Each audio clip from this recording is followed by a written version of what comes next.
Yeah, nah, we good. Yo, I ain't ready to do that. We good. I know. I'm just, we just give our guests, let them know everything before. Oh, yeah. Sure enough. We jump up on. I'm gonna give D, because I know this is our second formal introduction over the phone, but I'm gonna give Frank a chance to redeem himself because he be embarrassing his. You supposed to be his homeboy. I don't know if you seen Terrell episode, but it was bad. It was. What you mean? It was. You know what I mean? The intro was super terrible. I gotta go check that out because I ain't seen it. Yeah, that one and Ro. I was like, oh man. Yeah, I'm gonna give him a chance to redeem himself, but yeah, I got you on the Hold on, what's the right pronunciation for your college? Gavian, right? You said who? See? The college that you went. Yo, it's Gavilan. Gavilan. I ain't seen no L in that, but all right. Why don't you just go with San Francisco State? Because he won the conference championship at Gavin. All right. Yeah, that is true. That is true. You know what I'm saying? All right. I mean, technically, I was at Morgan State. Then I left. Then went to Gavilan. Then I went to San Francisco State. Yeah. You feel me? Digital Harbor graduate. You know what I mean? Yeah. All right. So people, we live. Let's go. You know what I'm talking about? You know what I mean? We live. You already know what it is. Live. Welcome to the. It's your boy Frankie B right here. Oh man, we cutting up. It's your man Ep13 the barber, goat in the making. Got another special. Oh yeah, got Lamar with us. You already know. Lamar's already in the building. So we got a special guest. We almost had before we introduce him, we almost had 2,000 subscribers on the channel. So almost there, man. Keep on hitting that subscribe, share. We almost there. We love it, baby. So you know how we do. Shout out to OBT Social. You know. I don't know why you ain't even fix your name. I'm gonna fix it, but as you see, we got a special guest in the building. Diontaé Burden, Baltimore born and raised, one of my boy Frankie B's boys. So we're going. I shouldn't even have said his name. Go ahead, Frankie B. Take it away. You already know what it is, man. This family right here. You feel what I'm saying? That's how we going to it. Digital Harbor graduate. Yeah. Straight up hooper. Point guard, 3-point specialist. You know what I mean? Gavilan State champion in college. You know what I'm talking about? Yeah. You know what I mean? San Francisco University graduate. You feel what I'm saying? Golden State Warrior. Hold on, say that again.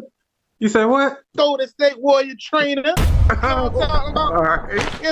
From the hood, going all the way out to Cali and doing his thing. My man. Cuzzo, Diontaé Burden, man. What's up, man? How we doing? Let's go. What's good? Hey, he nailed that one. He nailed that one. I ain't gonna cap. Yeah. Shout out to my cousin Frank, man. Shout out to the podcast. A blessing to be on here, man. So, shout out to y'all for real, man. What we talking about, though? What's good? Hey, first of all, I gotta come off at you because you sent me a picture of you and Candace Puck. You know what I mean? So. Like you can't be throwing those photos around like that. Yeah. You know what I mean? That's a sensitive subject right there. Yeah. But I mean, what it's like, man? How's everything, man? How you get started with the Warriors? Well, let me go back before going there. What made you go from Baltimore all the way to to Cali? Man, so I'm gonna say it started probably when I was hooping a lot, up 250, if people don't know, technically from over West, but I always tell people I got my game from 250, man, over East. That's why I learned a lot of my grit, just learn. Tell them if you can hoop on a double rim, you can hoop. Yeah. Oh yeah, man. If you can hoop on that double rim, sure, you can hoop anywhere. I just learned You said what? I say like this, but like especially guards that come from Baltimore, like all of us are. Well, I don't know how tall you are. I'm like that 6 foot 5'11". So it's like, I'm like 6'1", 6 feet, 6'1". Yeah. Yeah, so it's like you learn to finesse over West, but you get your toughness over East. Yeah, that's facts. That's exactly where I got started for real. From Cloverdale, hooping up Drew Hill. And then like I said, over at 250, which is on like Caroline and like Preston and all that. So, down the dome. Yeah, definitely. Yo, it gets critical under that dome. That's probably some of my favorite battles, to be honest. Down the dome, playing in high school, and just playing in the leagues, the summer leagues, BNBL. Craig Cromwell, Midnight Madness. Yeah, you know what I mean? Man, playing for Coach Murdoch, man. Rest in peace to him. Yeah, rest in peace, Murdoch. Yeah, man. Coach Sarge. It was just a lot of people that poured into me. You feel me? I mean, of course, I gave you buckets, but I mean, I gave everybody buckets at 250. Hey, once I got my game, man, it was a wrap. I'm a walking bucket, so it is. No, I give you credit. I'm just saying, once I got my game, once I got my toughness up, it was the confidence was through the roof. You feel me? Funny story, real quick. Like, it's crazy how it happened, right? Because the last summer before, like he was working on his shot, but it wasn't all the way there. That next summer, splash. Hold up. Where this come from? Where this come from? You ain't had this. Where this come from? Man, I gotta shout out Ava Net, man. Ava Dorsey. She put a lot of work in with me. I ain't gonna lie. A lot of y'all, Frank, Ava, my boy BB, Mo Hatton, the twins, Eric and Derek. I could keep going, man. There's plenty of people that really, put a lot of work in with me. They just, told me up on the court, but then, gave me some credit on the side when I got better. You feel me? So it was just like, I was at when I got to high school. I was at Digital. Then I ended up hooping for Nav too. So shout out to my man Davon Usher, my boy Hits, and my boy Eric Sosa that he rapped now, got his own little tequila with Will Barton and all that. He was my point guard / shooting guard. We was both combos, but he was probably my favorite point guard I ever played with because he gave me a lot of confidence. You feel me? So that was kind of like, hey, if I can play here, bro, I'm playing against Kill Carr. I'm playing against Tater and them at Dunbar, Ham, and I'm playing against all these people. I'm like, oh yeah, it's crazy, right? It's crazy the competition, like for each class. You feel me? Because like I said, I had the battle with Sean Mosley and them, so it's like, especially down the dome, playing against Hassam, Ate, that Douglas team, Shaky and all them, like it got real, like so. Mm-hmm.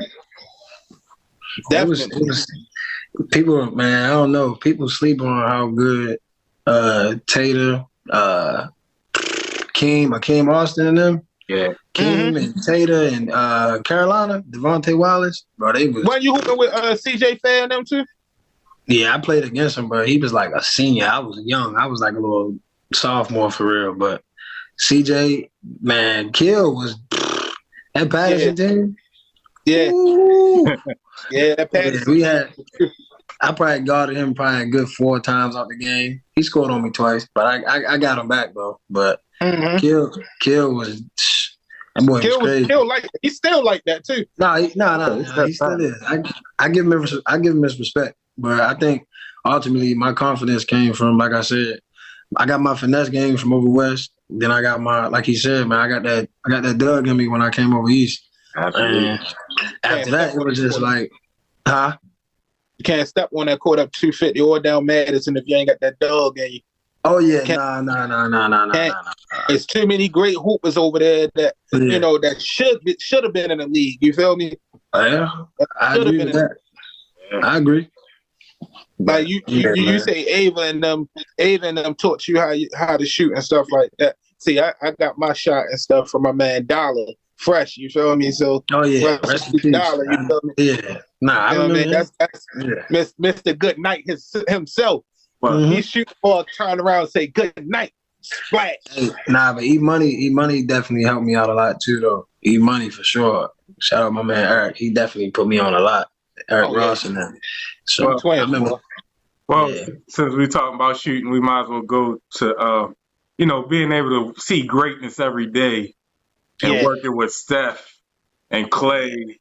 I don't know if you got to see all three, like when KD was there, but that regime, man, does it ever come a point where it becomes like Steph so good where it becomes normalized, or does he still shock you like when he be going off? That's a good question. So yeah, I was around when KD got here. So I was around since like 2017. So I started right before KD got here. So it was just like, it was crazy when he got here. I was just like, whoa, KD come here? Like, it's about to be crazy. So I think the pandemonium really got me when I seen him come in the gym and he coming there working out, and I'm like, hey, KD really different. So I think being around it, seeing Steph, seeing Klay, seeing Draymond, Iguodala, Quinn Cook was up here at one point. Shout out to Quinn Cook. Very cool, like super down to earth. Probably was my favorite warrior out of everybody. I ain't gonna cap, because Quinn was just, was just always cracking jokes for real. Just a funny dude for real. But yeah, I would just say, bro, like for real, like it was just like a dream. You know what I'm saying? Like I'm just like, whoa. I would get so like, like not fan shocked or nothing, but it was just because I'm a shooter, you feel me? I'm a hooper, but I love to shoot. You know what I'm saying? So like seeing Steph just knocking down like 80 straight. I'm talking about almost 103 straight, 150, just knocking them down. And it looked effortless. I ain't gonna lie, bro. It just looked like he doing this without he ain't even like thinking like he about to miss. This man just shooting for hours. I'm like, dang, bro. Eventually, I'm gonna take a break. My arms getting, I'm sore or something. This man be shooting for hours. Like I'm talking about. I was like, bro, this ain't real. You know what I'm saying? So, right. He ain't shooting no. You know what I mean? No little on the line threes. Right, 30 and out. Right. Yeah, I'm like, I will say this. If I had to choose, though, between the shooters, I'm going to probably pick Klay just because I feel like Klay is a little more like, I don't know. Catch and shoot, though, I got to get at the Klay. I mean, Klay Thompson beat him in a three-point contest, so that kind of shows y'all something. Klay Thompson, he beat him in a three-point shootout. So catch and shoot, I'm taking Klay. But if we talking off the dribble, I'm going to get at the Steph. All right, I could go with you with that. It's definitely two different types of shooters. You know what I mean? It's that set shooter. You know what I mean? Klay's catch and shoot the best in the league in my eyes. Steph off the dribble, he the best in the world all time. Yeah. I'm just saying. You ain't try getting none of them battles with them? Yeah, he didn't. I mean, hey, like I said, I can shoot, bro, but like, it's a little different smoke over there. But shout out to my boy Corey. We was doing a little basketball camp for the kids, and he almost beat Steph in the half court 3-point shots. So I was just like, dang, bro, I shoot better than you. You did better than me. So I'm like, yeah, Steph, bro, trying to shoot with Steph and them, yeah, just pack your bags, yo. I'm not gonna lie. Huh? Yeah, bro, you trying to shoot against the best shooter ever? Come on, bro. That ain't like I'm 250. I'm shooting against, I don't know, Frank and Ava or somebody. Right. Like you said, hold on. Don't disrespect that gooseneck. You're like you said, when shooting with us, within 10 shots, we're gonna miss at least a couple. Like you said, he's gonna knock down. He's gonna knock down like 50 straight before he might. Before he missed. Yeah. Before he missed. Yeah. If he missed that, that's facts. You know what? I kind of want them to, because I agree with you with the Klay and Steph. I mean, Klay with the catch and shoot. But I think Steph, if you ran that back, I don't know. I think Steph won't get him.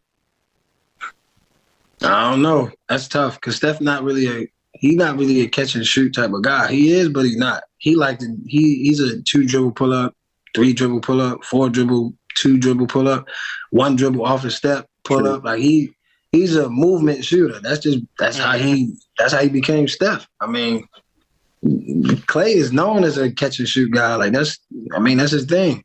But Klay not a step 3-point shooter. He's a step in mid range off the dribble. Yeah, you feel me? Steph don't really pull mid ranges like that. He rarely shoot mid range jumpers. So right, because he does miss a lot of open mid ranges. I see during. That's what I'm saying.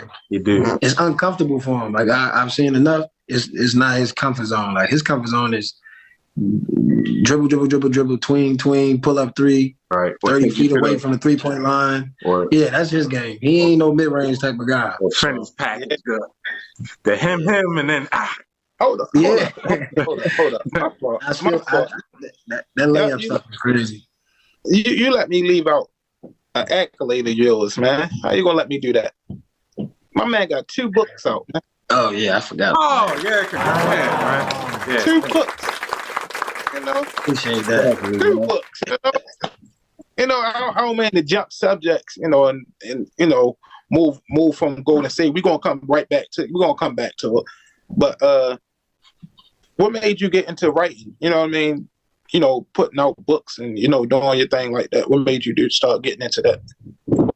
Man, I ain't gonna lie to you. Well, Frank, you know this. You know I drove to California from Baltimore, so yeah, it took me about 3.5 days. I left on Tuesday, got here on Friday. I told the coach I was driving to Cali. He was like, "What?" I said, "Yeah, I'm gonna drive back." Cause I flew out here to do my visit, and I was like, "All right, I like this. I'm gonna come out here and I'm gonna make some history for real." So I was like, "What other way can I make some history than to drive cross country from Baltimore all the way to California?" So in the midst of that, I just started thinking of stuff like, "All right, man, I should write about this. Like, I should do something. I can't just let this just be he drove across the country. Okay, cool." But that was probably the reason when I told my family, like, "Yo, I'm about to drive. I'm about to drive to college," and they was just looking at me like, "What?" And so that was probably the biggest thing. And then this dude, shout out to Donald Foyle, used to play for the Warriors. Also, one of my good friends, big 6'7" foot. Yeah, you probably know. Big guy. I'm from the islands. Yeah, from the islands. So we chopped it up, and he was just like, "Man, you got a great story, bro." He was like, "You should tell it. You should tell it somehow. Don't just tell your whole story, but tell it in a way that it don't really sound like your story, but people can relate to it." So right. With he wrote like 12 books. So he was just like, "Yo, you really can do something with this." So I was like, "All right, cool." So getting advice from him, and then also shout out to my other mentor who, man, other than moms and some people from the hood that saved my life, my man, Mr. Wallace, Brandon Wallace, for real, my English professor who became my mentor. He was another person that was in my ear like, "Yo, Diontae, you got this glow, bro. I need you to write it down." So I wrote this. The first title of my book is Things We Don't See. You ain't talking about Brandon Wallace went to Calvin Hall? I don't think he went to Calvin Hall. All right. He from like PG County for real. Oh, like, all right. That area. But he tore it up in Baltimore though, so that's why I met him in high school for real. All right. But he went to Bowie State. That's where he went for college and stuff. So yeah. Cause I'm about to say, I was wondering to talk about my boy Brandon. I was like, wait a minute, cause like it's a common name too. Yeah, so. Yeah. Cause my man, he lived off of North Avenue. Yeah. Oh yeah, nah. This Mr. Wallace, he out there in the county somewhere. Yeah, like he chilling. I was about to say, Well, I know Brandon, might have reached. Well, yeah, nah. I'm just thinking because we like only a few years older than you, so yeah. But I don't know. Somebody's. Hey, you never know. But yeah. So and that's the first book, right? The Things We See, right? Oh yeah. And then the second book is called 21 Questions. That's more of I talked about like mental health and stuff because I dealt with it as an athlete. You just realizing certain things about yourself when you don't make it where you think you're supposed to be, but you kind of where you need to be. You feel me? So I didn't look at it like, at first I looked at it like, man, I want to make it to the NBA. I want to hit my name get called. I want to get I don't care if I go undrafted. You know, I didn't really care for real, but put your name in that basket. Sometimes it ain't meant to work out. It didn't work out. You feel me? So it's like, but all right, cool. You made it to the NBA. Right. You there? Yeah, but I'm saying, like, I made it in another round. In a different avenue. Yeah, so it was like, all right, shorty, you ain't make it hooping, but you made it training. You made it, like, you know what I mean, doing stuff in the community, being able to be around NBA players and, like, you know, become their friends. Like, they actually, you know, friends of mine now. I was like, okay, cool. Well, you know, so at first it was mentally depressing because it was like, dang, bro, I done fought so hard and went through all these injuries. I'm traveling, I'm hooping, I'm making sacrifices. You know, like I didn't put in all these thousands of hours just to be like, dang, I didn't get my shot. But then technically, I still get to live out a dream of working with the NBA or for the, you know what I'm saying? Like, so absolutely. So it's still it helped me become more content with my career for real. So it was like, it took me a long time to just break out that little box that I was like, all right, Joe, it's still good. Like, you feel me? You still living a dream. You know what I'm saying? So 21 questions came from that. And I asked people questions in the book. You know, how do you decompress? Like, how do you deal with, you know, not being where you want to be? You know what I'm saying? And like, so that's where 21 questions came in at. And yeah, that's something we all have to deal with for real, especially us being athletes. You know, when it's time to hang up the shoes or the cleats or whatever, and after you do it, like what's next? What's that next move? You feel what I'm saying?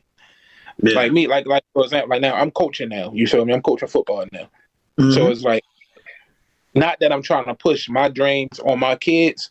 Like, if they don't want to do it, that's what they don't want to do. I ain't one of the ones like, nah, I'm gonna live my glory days through y'all. I'm like, nah, whatever y'all want to do, y'all gonna do.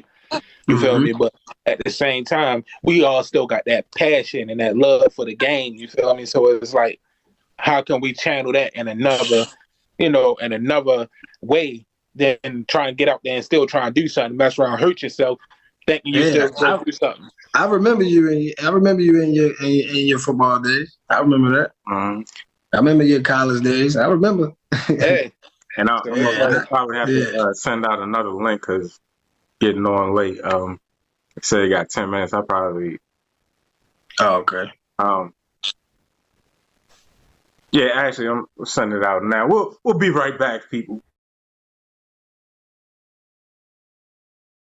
All right. Cutting up crew. So the second half of this video, well, first of all, shout out to Diontae once again, but it did not get recorded. Somehow I got a call on this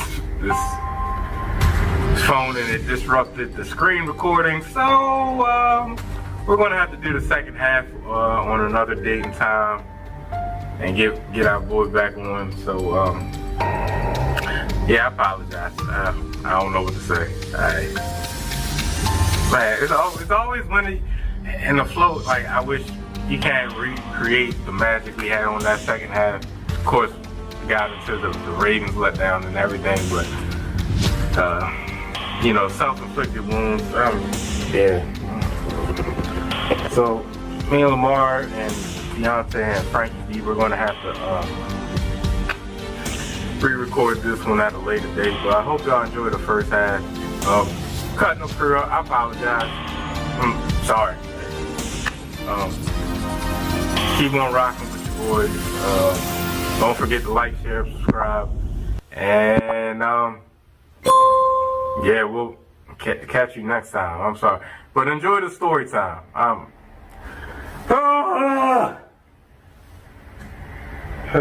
Man, when there's smoke, there's fire. That's all I gotta say. All right, till next time, y'all. What up, people? So this is the time that I met Darius Miles, and I told him I was gonna give him buckets, and proceeded to lose all my summer savings from my first job, all in the same trip.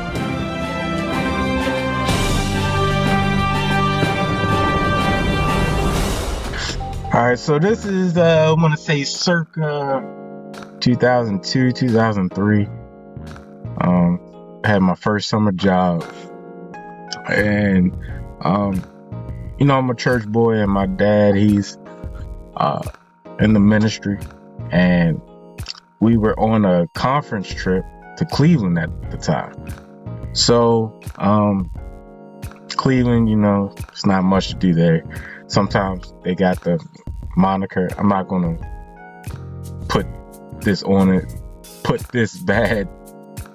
Well, yeah, I am. I'm gonna trash them a little bit. They call Cleveland the mistake by the lake. It's only because of the Browns. You know, the rest of y'all, you know, y'all got Braun coming out of there, and other prominent athlete, Jim Brown, played for the Browns, but we all know the Browns are trash. They don't win. Me and my dad, we're at the airport. We're going down the terminal and going to baggage claim. And I happen to see this rather tall gentleman sitting on the terminal side, like, but just a waiting area. And the dude happened to be as tall as I was, sitting down. So I'm like, yeah, that's not a regular human being. He's got to be something. So then I get the scan and I look at the face. I'm like, oh, wait a minute. That's my man Darius Miles over there. Him and Q Rich, you know, they got the but at this time, like he wasn't killing it like he was like and with the Clippers, but he was still prominent. And Cleveland, he just got traded to Cleveland at the time, so he was on the tail end of his prime of his career. But D Miles, hey, he was a bucket. Look, my dad, you know who that is? My dad like, no, not really. I was like, that's Darius Miles. So we're walking past. I was like, he was about to, I don't know if he was on his phone, but I was just like, hey, D Miles, what's up, baby? Like, he was my brother. What's up, baby? What's up? Hey, what's up? Hey, you better black that Jerry girl too. So he was like, hey, what's good, man? So I, you know, dap him up, bring it in. You know, we kicking the bobo. So I'm like, man, it's like, man, first of all, you're excellent basketball player. Kind of disappointed that they split up y'all tandem of you and Quentin Richardson, Q Rich. It's like, I wish y'all was still together. He's like, yeah, such and such. You know, he's like, so you hoop? I was like, do I? Absolutely. I was like, you'll see me in a couple years off. D Miles like, no offense, but bro, I'll give you that work. I straight told him, like, I will fry you. I'll straight cook you, bro. Straight up like that.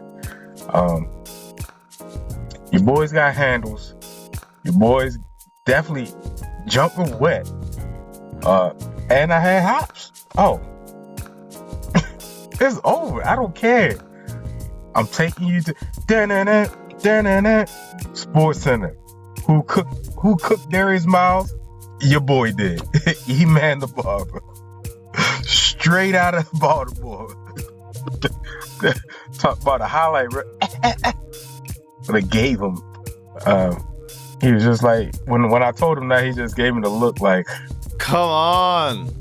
Here go another young kid. But he kind of laughed it off, which gave me the impression that he knew that deep down I might have had some talent for him.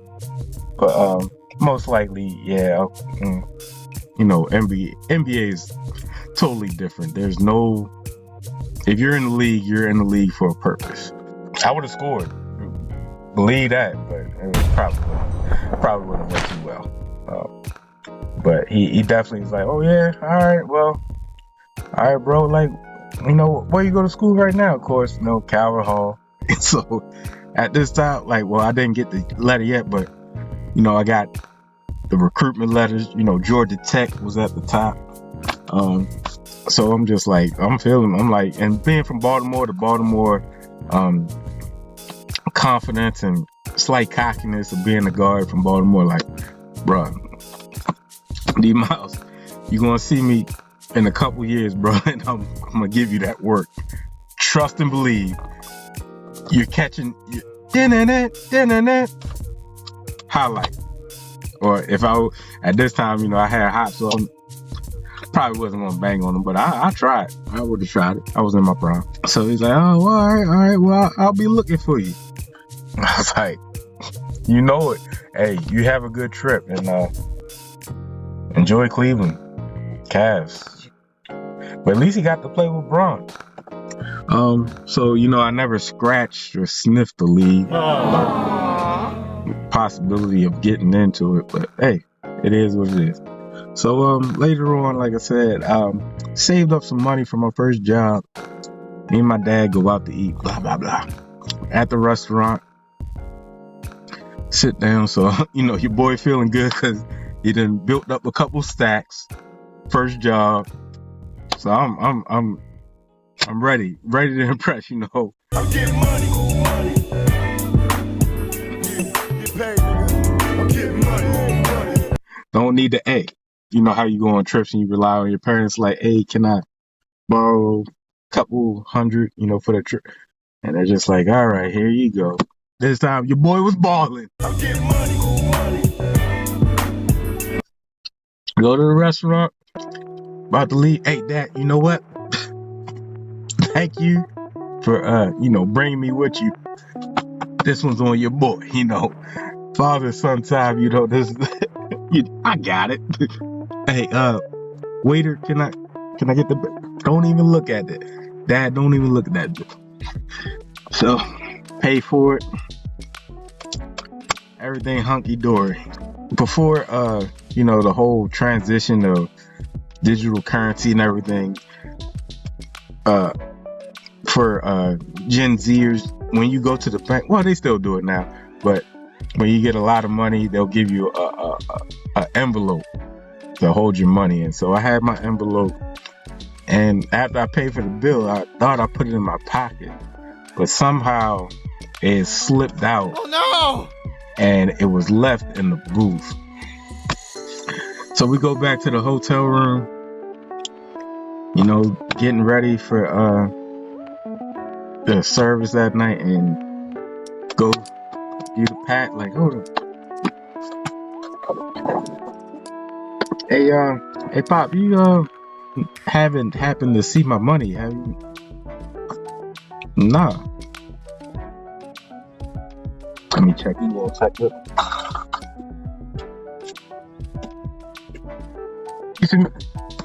I didn't put it in the luggage. You know what? I think I left it at the restaurant. Now the restaurant was in walking distance of our hotel. So I go right down the lobby real quick. I'm like, I hope somebody just, have the decency and common courtesy just to let your boy live and be honest. Just be honest. So go to the restaurant. Yeah, has anybody seen any money or returned in any money? No, young man, but you're welcome to look around and ask. So I go to the booth, look around. It's spotless. Everything's gone.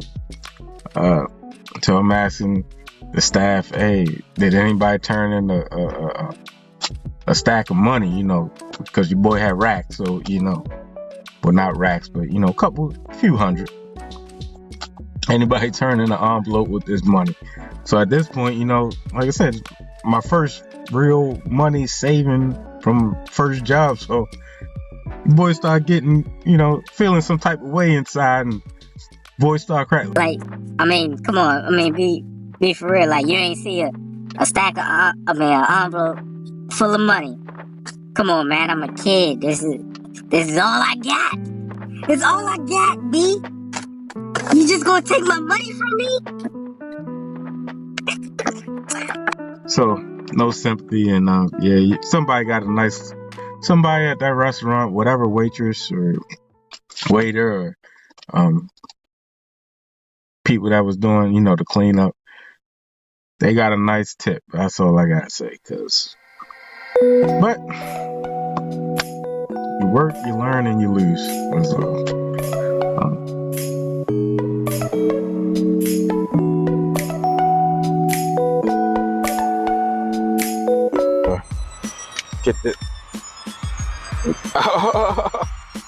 Say Say don't love me like you do.